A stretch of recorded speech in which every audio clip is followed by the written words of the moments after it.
This team is such roller coasters.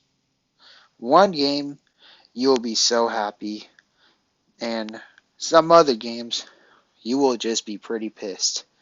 It's just a radical up and down. And I'm not even mad because we lost to the Bucks. It's how we lost to the Bucks. If we were just if we just had a close game and it was never any big leads, we were just close, but we just couldn't beat the Bucks because they were just the Bucks. I wouldn't have been like mad, but considering how we blew an 18-point lead or something like that, and it was really winnable, and that's just that's just pretty aggravating to see.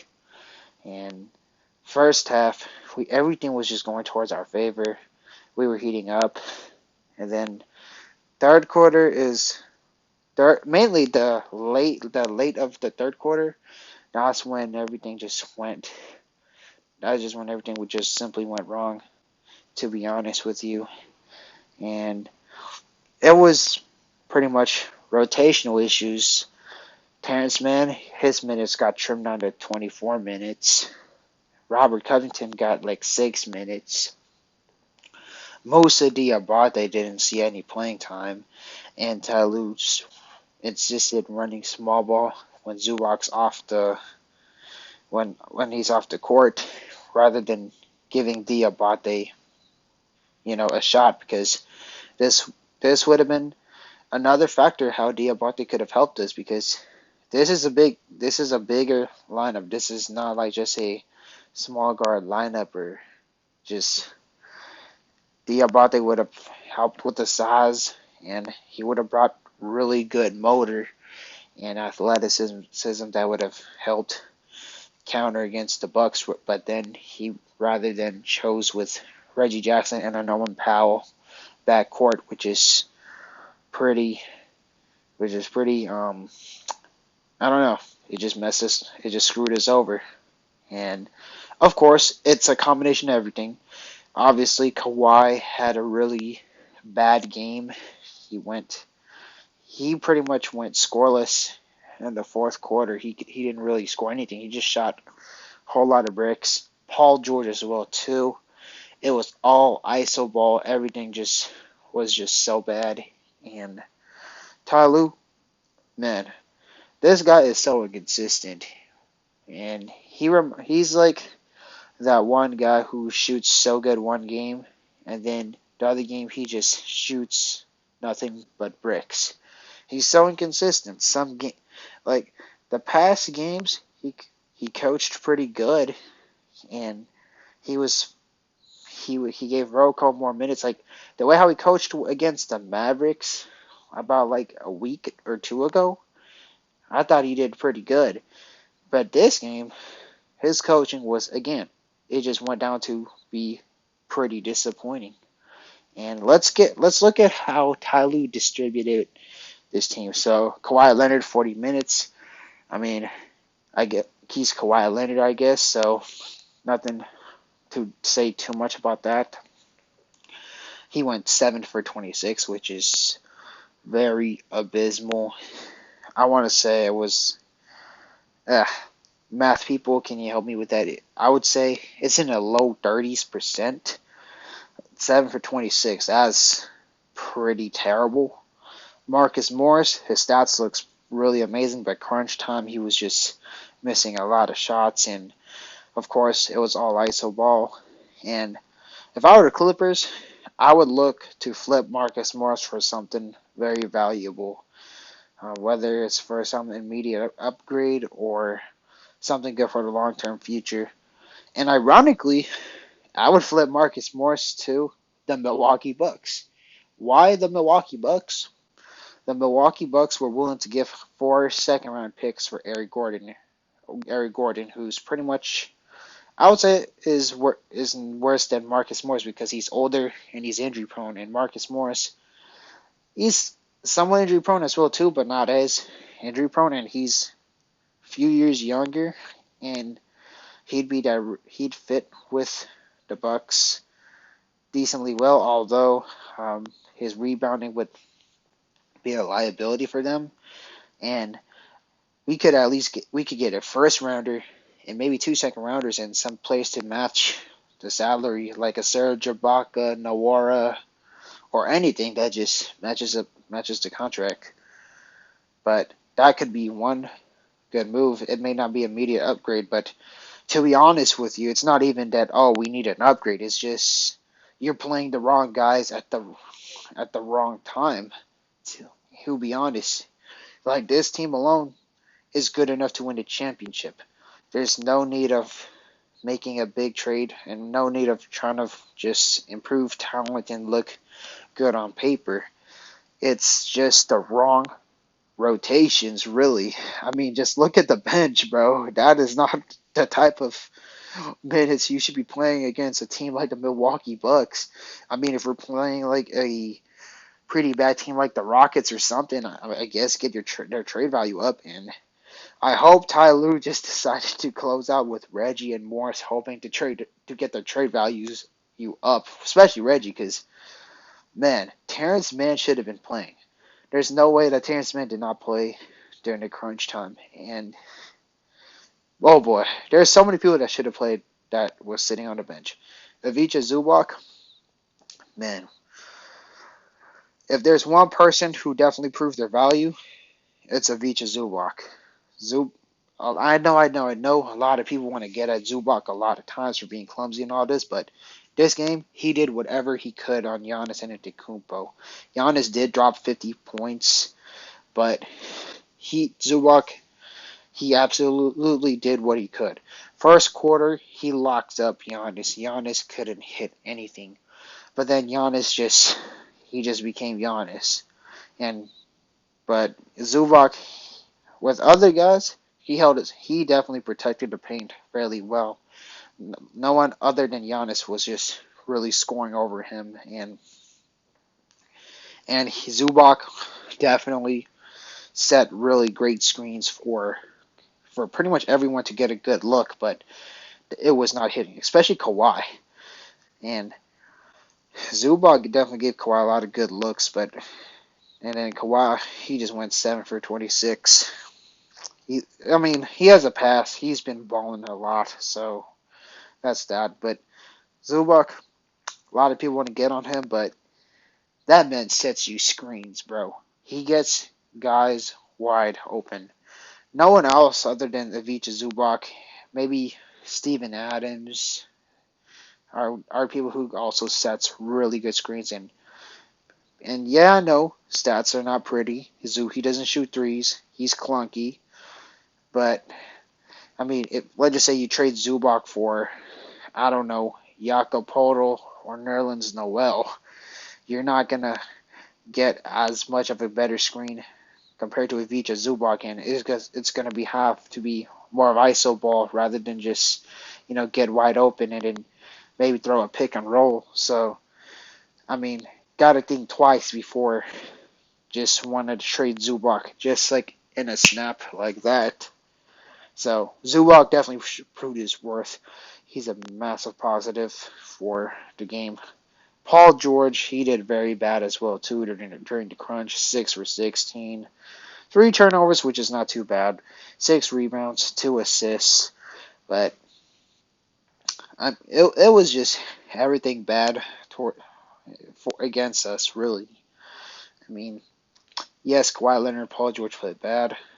Ty Lue definitely had a lot of factor too. Terrence Mann, amazing, played pretty good defense. 4 rebounds, 3 assists, and 8 points. Had he played during crunch time rather than Reggie Jackson, I don't see any way on how the Bucks could have beaten us. Really, it was that easy. Nicholas Batum, 17 minutes.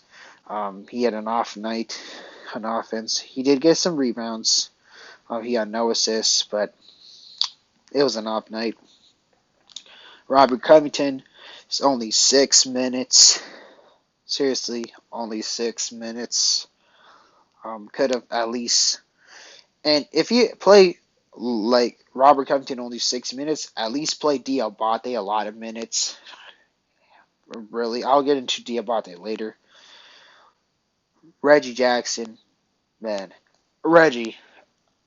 I really love Reggie for what he did for the Clippers during 21 and during the playoff run.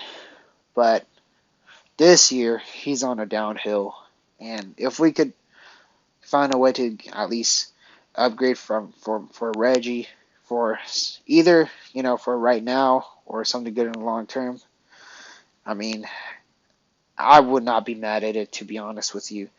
I know, I really do have some soft spots for Reggie, but if we're being really objective, this year has been a bit massive swing factor for Reggie, and it's been a lot of iso balls. Shot selections was pretty shaky, and defense he got taken advantage of is just, I mean, like Morris and Reggie was pretty much the weak link of this game, to be honest with you. And I know. I remember all the good stuff that Reggie did, but I mean, I, like just to sum it up, Terrence Mann should have played a lot more minutes, especially during the crunch. And then look at all the DNPs, and they're all really talented talented players. The main guy, Diabate. Why aren't you playing Diabate, really? And sure, he's a rookie, but you know what? Who cares? He brings really great motor. He has the athleticism to match up against the Milwaukee Bucks. He's known to get some rebounds. He like I don't get it. It's so astonishing that Ty Lue is willing to go small ball before you give Diabate a chance against a team like the Milwaukee Bucks. That just doesn't make sense how Diabate's on the bench. And Kennard, he was on the bench too, but yeah, he was off, but Reggie was off too, so I don't know, could have slid him in with Terrence Mann or something like that. Boston Jr., another guy you could have been playing. Boston Jr. has really good upsides, and I mean, at the same time, I kind of don't want Boston Jr. to get play any minutes for just this week because I don't want his trade value to go up. I want him to stay a Clipper for pretty much for a long time. But after the trade deadline, I better see Boston Jr. getting at least some minutes, at least every 3 games, really. But Diabate, there is no reason why he's not playing any minutes. And Rocco, there's no reason why he's not getting double digits minutes. The defense would have helped so much. Ty Lue should have ran Diabate, Powell, Kawhi, Paul George, and then probably Terrence Mann if Zubac was off the floor, really. Or, I don't know, but something like that. Really. Seriously. And let's just get to the Milwaukee Bucks. Giannis dropped a whopping 54 points. 54 points. He was cooking like crazy. And part of it is just because Giannis was a great player. But some part of it is Ty Lue just decided to go small. 19 rebounds. He went Wilt Chamberlain mode on us. Brook Lopez, he had 6 points, 5 rebounds. Didn't do much. It was pretty much all of Giannis doing. Jrue Holiday, he also struggled from the field too. 12 points, but he definitely helped during the crunch time, and it was painful. 4 rebounds and 8 assists. Pat Connaughton, he had 10 rebounds. He shot decent from the field, didn't score much, but the Clippers really let Pat Connaughton got 10 rebounds too. That is just abysmal. Grayson Allen, he didn't do anything really. Chris Middleton, a lot of his buckets was on Reggie Jackson. I mean, it was because of size, really. 16 points. And then Wesley Matthews, I guess he played defense, and he hit free throws. Javon Carter didn't do too much, 3 assists and one assist and 3 rebounds. Joe Ingles, he was a hell of a dirty player. He pretty much rolled Paul George ankle, kind of. Maybe that's why Paul George struggled. I'll probably give that a benefit out of Paul George, but the Clippers, we just played really ridiculous. And I'm just go back at the rotations. What do you think about this rotation?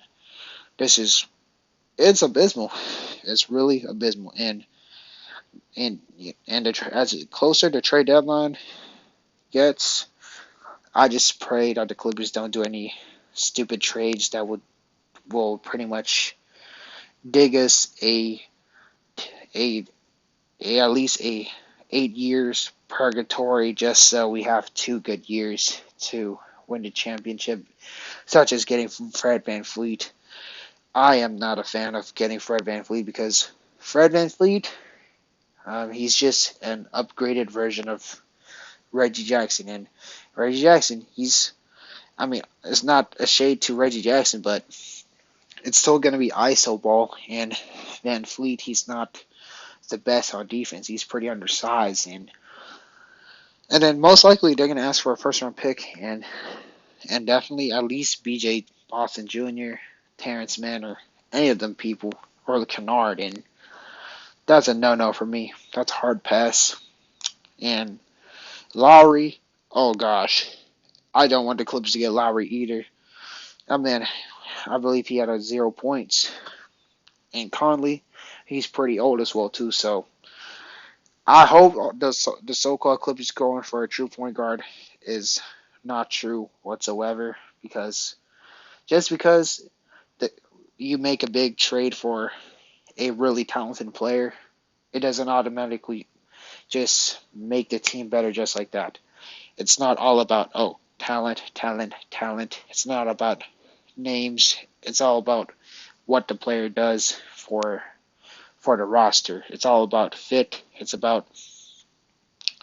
just about production and the players who are playing during the right times.